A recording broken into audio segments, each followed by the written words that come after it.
ازيكم يا بنات؟ عاملين ايه؟ يا رب تكونوا بخير.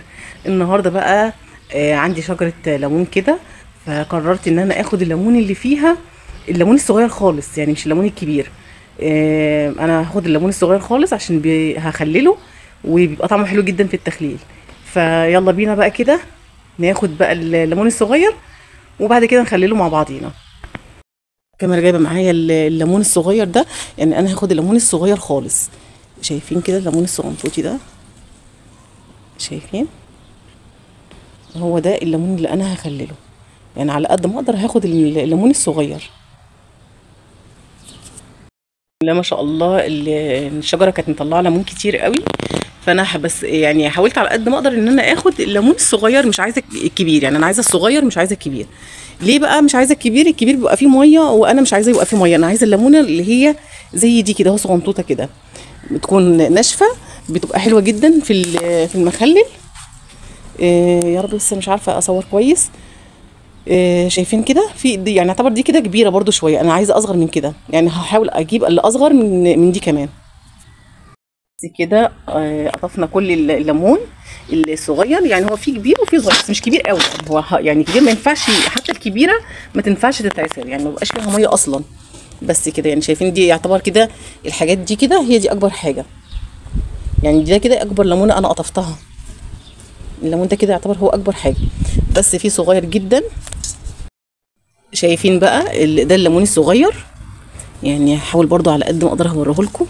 انا كان نفسي يبقى طبعا كله يبقى الحجم الصغير ده، لان فعلا بيبقى جميل جدا. شايفين؟ في منه كبير وفي صغير، بس هو برضو حتى لو الكبير زي ما اتفقنا ان هو يعني ما بيتعصرش، حتى الكبير دي ما بتتعصرش، يعني برضو هتبقى متفله من جوه، وهو ده اللي احنا عايزينه. يعني انا عايزاه يكون ناشف، ما يكونش فيه ميه، لان الليمون الناشف لما بيتخلل بيبقى طعمه حكايه، بيبقى طعمه شبه الزيتون كده، بيبقى حلو جدا جدا. اللي ما جربش الليمون بالحجم الصغير ده فايته كتير جدا. فيلا بينا بقى ان شاء الله نروح نخلله، وهوريكم بقى طريقه التخليل بتاعته، سهله جدا جدا ان شاء الله. يلا بينا على المطبخ.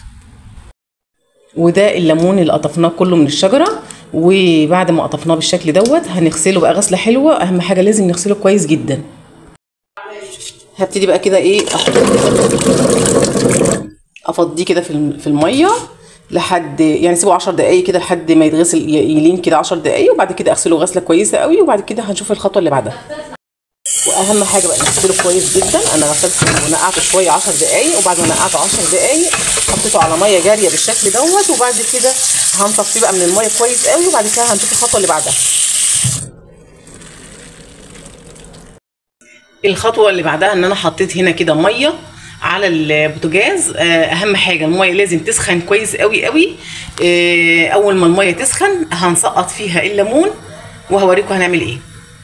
هنا كده بعد ما الميه سخنت زي ما انتم شايفين كده، هنزل بالليمون بتاعي في الميه السخنه كده، ومش هحط كتير على فكره، يا دوبك كده هو زي ما انا واقفه كده هو، مش همشي من على النار، هتني واقفه كده على البوتاجاز دقيقتين بالعدد، يعني هعد دقيقتين 3 كده بالعدد، مش اكتر من كده.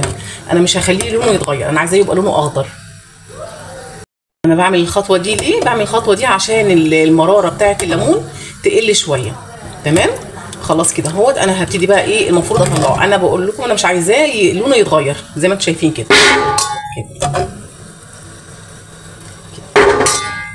هنقله كده اهوت بس كده. وبعد دقيقتين بالظبط حطيته في الميه دقيقتين بالظبط، لونه ما اتغيرش زي ما هو لسه اخضر، هفتح عليه الميه واسيبه بقى ايه، اغرقه كده خالص ميه. هسيبه بقى في الميه ديت لحد تاني يوم، وبكره ان شاء الله، يعني انا عاملاه دلوقتي بالليل، بكره ان شاء الله باذن الله هنشوف هنعمل فيه ايه. وطبعا بغير له الميه مرتين 3 كده لحد ما ابتدي بقى ايه عمليه التخليل. وده الليمون بعد ما نقعته يومين في الميه، وطبعا غيرت له الميه حوالي 6 مرات، يعني في اليوم كده غيرت له الميه 3 مرات. ده شكله بعد ما قعد يومين في الميه، وطبعا الميه كل شويه اغيرها عشان ايه المراره اللي فيه تروح. هروح بقى اصفيه من الميه اللي فيه ديت، وبعد كده هنشوف هنعمل ايه تاني. الطبق دوت فيه معلقه كبيره حبه البركه، و3 معالق ملح، ومعلقتين عصفر، وهنزل بيهم كده اهوت. وكمان كده هاخد معلقه كبيره كده اهوت هريسه شطه، وانزل بيها كده اهو. شايفين بقى بودره الزعفران دي؟ هاخد كده منها بطرف السكينه كده حبه صغيرين خالص كده كده اهو، عشان طبعا بتديله لون كده، بيديله لون اصفر كده حلو، بيبقى حلو جدا، هيعجبكم قوي لو جربتوه. وهجيب بقى الميه دي انا كنت غلياها وسيبتها تبرد تماما، اهم حاجه تكون تبقى بارده خالص. وانزل كده اهوت حوالي يعني ايه لتر الا ربع ميه، مش كتير، بس كده تمام. وابتدي بقى كده ايه ادوب الميه دي، ادوب الملح في الميه كده كويس قوي كده، لحد ما الملح كده اتاكد ان الملح داب خالص. وكده بقت الميه ده الملح داب معايا كده في الميه، وهم دول كده الميه اللي انا يعني هخلل بيها الليمون. وبعد كده هحط بقى الليمون في البرطمان. جبت بقى البرطمان بتاعي زي ما انتم شايفين كده، وهجيب بقى الليمون بتاعي كده اهو، وابتدي بقى كده من غير ما افتح الليمون. انا مش هفتح الليمون خالص، يعني بصي الليمون اصلا هو صغير جدا شبه الزيتون، فطبعا مش هفتحه، يعني هو مش مستاهل ان احنا نفتحه. طبعا بياخد وقت كتير جدا في التخليل، يعني مش بيتاكل طبعا زي الليمون العادي اللي هو بعد 3 ايام ممكن تاكلي منه، لا احنا ممكن يقعد معانا ايه شهر ونص، شهرين، على قد ما يقعد بيبقى حلو جدا، بيبقى طعمه زي الزيتون جدا، لان طبعا احنا زي ما اتفقنا ان هو ايه ما فيهوش يعني ما فيهوش ميه، يعني هو يعتبر متفل من جوه، بيبقى بيتقطم كده، بتاكليه زي الزيتون بيتقطم معاكي كده، بيبقى طعمه حلو جدا. جربوه بالطريقه دي حلوه قوي هيعجبكم. احط بقى كده، احاول بقى احط الليمون كله كده اهو في البرطمان من غير ما افتحه بقى، يعني والله يعني جربوا الطريقه دي حلوه قوي هيعجبكم. بصوا بقى عملوا معايا البرطمان ده والبرطمان الصغير ده تمام كده. وبعد كده هنزل بقى بالميه زي ما هوريكم دلوقتي. هجيب بقى الميه بتاعتي كده اللي انا دوبت فيها الملح والخلطه اللي انا وريتها لكم دلوقتي، وهنزل كده على الليمون بالشكل ده. مش عارفه بقى موضح، شايفين كويس كده؟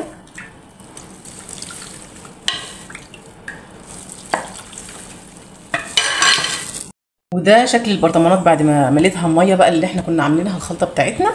شايفين بقى ما شاء الله منظر البرطمان تحفه.